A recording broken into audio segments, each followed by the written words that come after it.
প্রথমেই বলে দিই, ভিডিওটা প্রচুর পরিমাণে শেয়ার চাই।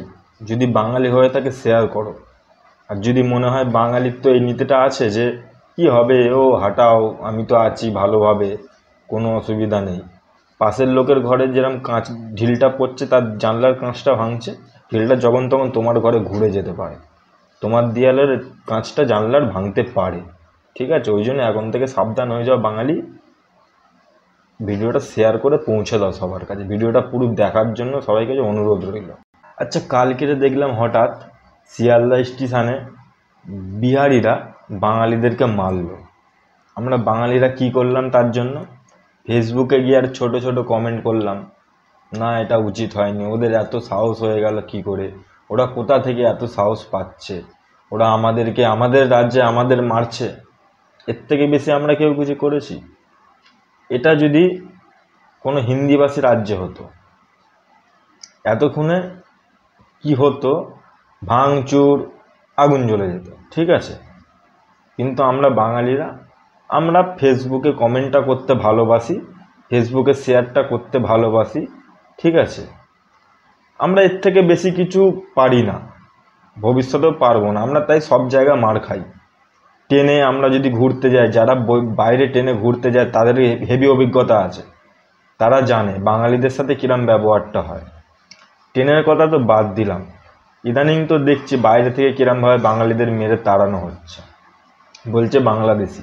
বাংলাদেশিটা বর্ডার টপকে ঢুকলো কি করে? তুমি যখন বলছো সবাইকে তোমার থেকে বড় দেশের জন্য ভালো রাজনৈতিক দল কোনো পার্টি নেই, ভবিষ্যতেও আসবে না, অতীতে ছিল না, তখন তোমার তো সেনারা বর্ডারে পাহারা দিচ্ছে, বর্ডার থেকে তাহলে ঢুকছে কি করে?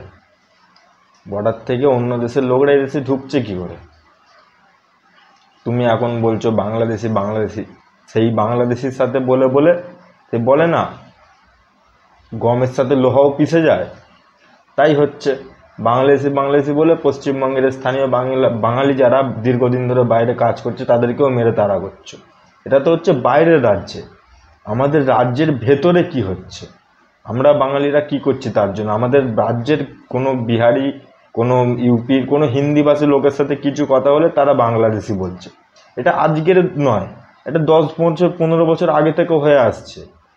পশ্চিমবঙ্গের বাইরে থেকে আমরা যদি যাই, ওখানে কোনো কেনাকাটা কিছু করতে গেলে আমরা যদি বাংলায় কথা বলে ফেলি, দোকানদার আমাদের থেকে সঙ্গে সঙ্গে পয়সা বেশি নেবে, ইনস্ট্যান্ট, একদম কোনো 19-20 হবে না। এটা আমার নিজের, আমি ক্যাটারিং করতাম তখন, অনেক 10-12 বছর আগে ছত্তিশগড় গেছিলাম বাংলা কথা বলার জন্য। আমরা সিগারেট কিনছিলাম, তখন সঙ্গে সঙ্গে সব 1 টাকা করে দাম বেড়ে গেল, সবাইকে বলে দিলে 1 টাকা করে দাম এদের থেকে বেশি নিবি।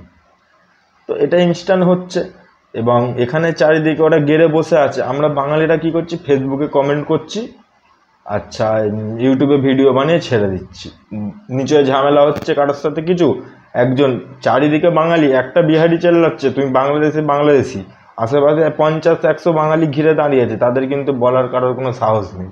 বাঙালিরা সবাই ভিডিও করছে, চুপ করে দাঁড়িয়ে আছে। বাঙালি বেশি দিন দেরি নেই, বাইরের রাজ্য থেকে যেরকম খেদিয়ে এখানে এসছে, কোনো বাঙালি বাংলাদেশ থেকে 71-এ এখানে এসছে, কিছুদিন পর কোথায় যাবে তার কোনো ঠিক ঠিকানা খুঁজে পাবে না। ঠিক আছে, মানে কি হবে ভবিষ্যতে বোঝা মুশকিল। আর এই বাঙালিদের ওপরে হিন্দিভাষীদের একটা মানে সবসময় ভাব, ঘৃণার ভাব সব সময় আছে। এটা আজকের থেকে না, 1947 সাল থেকে হয়ে আসছে। নেতাজি সুভাষচন্দ্র বোসের সাথে কি হয়েছিল এটা আমরা বাঙালিরা সবাই জানি। বিজেপি হোক কংগ্রেস হোক, কেউ ধোয়া তুলসী পাতা না, দুজন মিলেই তখন ছিল একটা সেই পার্টি, তারা চেপে দিয়েছিল নেতাজিকে।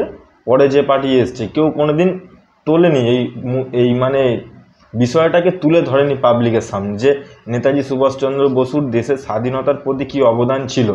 এক গালে চাপড় মারলে আরেক গালে বাড়িয়ে দিলে সেইভাবে যদি স্বাধীনতা আসতো, তাহলে মানে আমার ব্যক্তিগত মতে ব্রিটিশরা তো কোনোদিনই যেত না। এক গালে চাপড় মারলে আরেক গালে বাড়িয়ে দেবো, তা আরেক গালে চাপড় মারবো, আরেক গালে বাড়াবি আরেক গালে চাপড় মারবো, এটা তো নীতি হওয়ার কথাই না। তো তারা বলছে এইভাবে স্বাধীন হয়েছে দেশ, তো পাবলিকও বলছে হ্যাঁ এইভাবে স্বাধীন হয়েছে।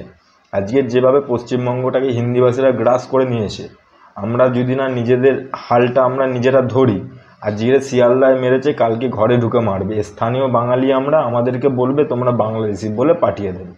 এদেরকে সাপোর্ট করছে, এখানকার বাঙালিরা সাপোর্ট করছে এদেরকে। যখন কোনো এলাকায় কিছু ঘটনা ঘটবে, তুমি যখন বিহারিটাকে ধরতে যাবে, তোমার পাশ থেকে বাঙালিটা বলবে কেন বলছো ওকে, কেন মারছো ওকে।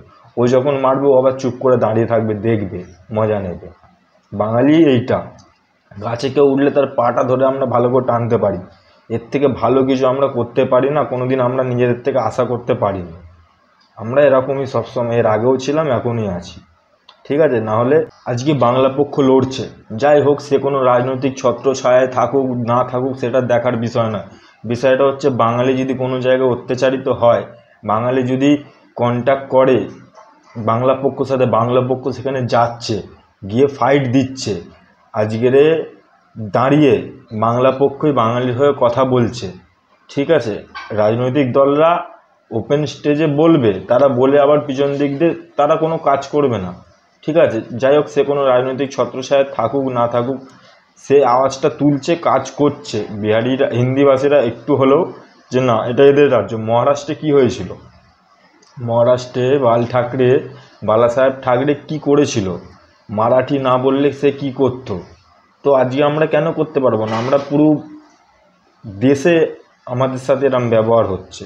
আর এটা যে এই দুদিন রাজনীতির জন্য মেরে তাড়াচ্ছে বাংলাদেশি বলে ওখানকার পুলিশ পাবলিক, এটা বিষয় না, এটা বড় বড় হয়ে এসছে। বাংলায় তুমি কথা বললে হিন্দিভাষীরা যেখানে সব, ওদের রাজ্য, বাঙালিদের অত্যাচার বাঙালিদের ওপর সবসময় হয়েছে, এর আগেও হয়েছে, এখনও হচ্ছে, ভবিষ্যতেও হবে। আমরা যদি না শক্তভাবে লাঠিটা ধরি। আমরা পশ্চিমবঙ্গে আজকে যেভাবে গেড়ে বসেছে, তারাই ব্যবসা করছে, তারাই কাজ করছে, তারাই চাকরি নিচ্ছে, পৌরসভায় তারা, রাজ্য সরকারের কর্পোরেশনে তারা চাকরি করে যাচ্ছে, সব জায়গায়। আমাদের সরকার অ্যালাউ করছে কি করে আমরা তো বুঝতে পারছি না, আমাদের সরকার কি করে অ্যালাউ করছে।